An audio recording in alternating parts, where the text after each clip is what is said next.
안녕하세요. 한해솔입니다. 꽃샘추위라더니 오늘 바람이 정말 강하게 부네요. 덕분에 공기는 좀 깨끗해졌지만요. 내일까지 이 쌀쌀한 기온이 이어진다고 하니까 옷차림 따뜻하게 하셔야겠습니다. 네, 3월 13일 증시 브리핑 시작할게요. 우선 간밤 뉴욕 증시는 혼조세를 보였습니다. 세계 1위 항공기 제조회사인 보잉사에 대한 불안과 물가지수에 대한 안도가 교차한 건데요. 보잉은 불과 4달 만에 2차례 승객 전원 사망이라는 치명적인 사고를 냈죠. 이로 인해 주가는 이틀 내리 급락하면서 다우지수를 짓눌렀습니다. 사고 기종의 안정성에 의문이 증폭되면서 세계 각국이 운항 중단을 잇따라 선언한 상황입니다. 그나마 시장의 버팀목이 된 건 2월 물가지수였습니다. 변동폭이 큰 식품과 에너지를 제외한 2월 근원 소비자 물가는 전월 대비 0.1% 오르는 데 그쳤습니다. 지난해 8월 이후 가장 작은 폭인데요. 특히 근원 소비자 물가는 연준이 가장 주목하는 수치죠. 이 지수를 기준으로 금리 인상 시기나 정도를 결정하는데요. 이번 수치가 시장 전망에 부합하면서 연준이 금리 동결 기조를 이어갈 명분이 될 것이라는 관측이 지배적입니다. 미중 무역 협상과 관련해서는 불확실성이 여전합니다. 미국 무역대표부 대표가 아직 중요한 이슈가 타결되지 않고 있다면서 미중 무역 협상이 깨질 수도 있다라고 밝혔는데요. 그래도 중국과 정기적인 대화를 하고 있고 합의를 위한 마지막 주간에 와 있으면 하는 것이 우리의 희망이다라는 발언도 함께 하면서 아직까지 기대감은 유지되고 있는 상황입니다. 자, 그럼 이번에는 브렉시트 문제로 숨가쁜 영국 상황 볼게요. 어제 브렉시트 2차 승인 투표가 실시됐죠. 하지만 영국 하원은 테리사 메이 총리가 가까스로 마련한 두 번째 브렉시트 합의안마저 큰 표차로 부결시켰습니다.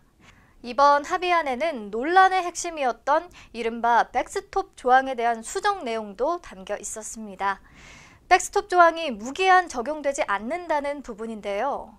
그럼에도 불구하고 반대표가 훨씬 많았습니다. 충분히 예견된 결과였죠.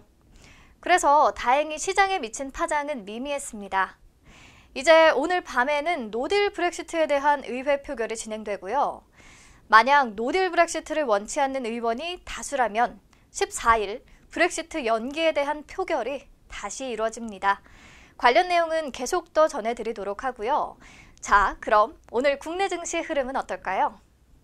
어제 OECD가 발표한 한국 경기선행지수도 2개월 연속 상승세를 보였고 오늘 발표된 고용 동향에 따르면 지난달 취업자 수도 13개월 만에 가장 크게 늘었다고 하는데요. 이렇게 양호한 경제지표와는 다소 상반된 흐름을 보이고 있습니다. 기관이 3일 만에 매도세로 돌아서면서 코스피지수 약보합권에서 움직이고 있고요. 코스닥은 그나마 개인의 매수세가 지수를 받쳐주는 모습입니다. 그럼 세부적으로 체크해봐야 할 이슈들 같이 짚어봅시다. 첫 번째 이슈는 LPG차 일반인 구매법 통과 내용입니다. 이제 일반인들도 액화석유가스, LPG 차량을 구입할 수 있게 됩니다. 국회가 누구나 LPG 자동차를 살 수 있도록 하는 내용의 규제개혁 법안을 통과시킨 건데요. 세부 내용 같이 좀 살펴볼게요. 현행법에 따르면 현재 LPG 자동차는 국가유공자나 장애인, 영업용 택시와 렌터카 업체만 사용할 수 있도록 엄격히 규제하고 있거든요. 일반인이 사용 가능한 LPG 차량은 다목적형 승용차와 5년 이상의 중고 승용차로 한정돼 있습니다. 연료 수급 불안이 규제의 주된 이유로 꼽혔는데요. 어제 국회 본회의에서 이런 규제를 전면 폐지하는 내용을 담은 LPG 안전관리사업법 개정안이 통과된 겁니다. 3년이나 계류돼 있던 개정안이 이렇게 일사천리로 가결될 수 있었던 것은 아마 미세먼지 덕분이 아닌가 싶은데요. 휘발유차나 경유차에 비해 LPG 차량은 미세먼지의 원인이 되는 질소산화물 배출량이 현저히 적거든요. 환경부에 따르면 경유차는 LPG차보다 질소산화물을 93배나 더 배출한다고 합니다. 네, 게다가 LPG차는 연료 가격도 굉장히 쌉니다. 장점이 많은 편이죠. 하지만 물론 우려되는 부분도 있습니다. LPG 공급이 부족해지는 것은 아닌지, 가격이 인상되는 것은 아닌지, 또 휘발유와 경유 사용이 줄어들면서 유류세 수입이 감소하는 것은 아닌지, 이런 문제들이 제기될 수 있겠죠.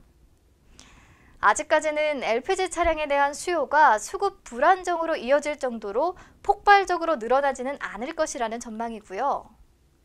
유류세가 줄어들기는 하지만 환경 피해 비용 저감 효과가 이를 만회하고도 남을 것이라는 분석이 나오고 있기는 한데요.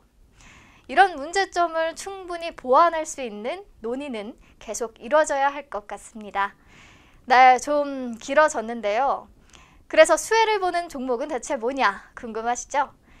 자, 우선 LPG 수입 공급업체인 이원, SK그룹 계열의 LPG 가스 공급업체인 SK가스, LPG 차량용 부품을 주력 제품으로 하는 모토닉, LPG 가스 운송에 강점을 가진 KSS 해운, 이렇게 4종목 언급 드릴게요.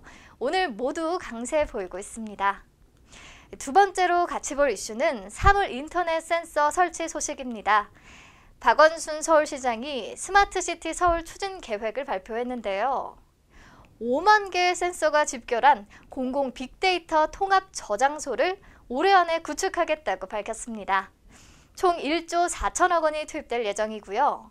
이 사물인터넷 센서를 활용해 미세먼지와 소음, 유동인구, 차량 이동 등의 데이터를 수집할 계획이라고 하네요. 이 소식에 오픈베이스와 효성 ITX 등 관련주들의 매수세가 몰리고 있는데요. 오픈베이스는 사물 인터넷 데이터에 기반한 빅데이터 분석과 예측 플랫폼 사업을 진행하고 있습니다. 네, 마지막으로 폐기물 처리 관련 섹터 보면서 마무리하겠습니다.